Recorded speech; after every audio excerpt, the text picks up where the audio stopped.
ميلودو ويسام أشهر كوبل حاليا ذات الضجة الكبيرة ونسب المشاهدة العالية اللي دارها مسلسل الدم المشروب.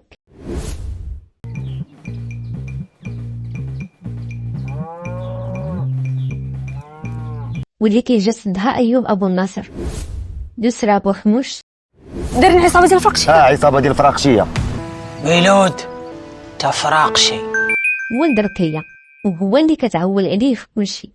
أيوب أبو النصر أبدع في هاد الشخصية قدام دنيا بوتازود مو في المسلسل، وهي اللي رباتو على هاد الشيء، وهي اللي كتحرضو باش يسرق الكسيبة والنكر.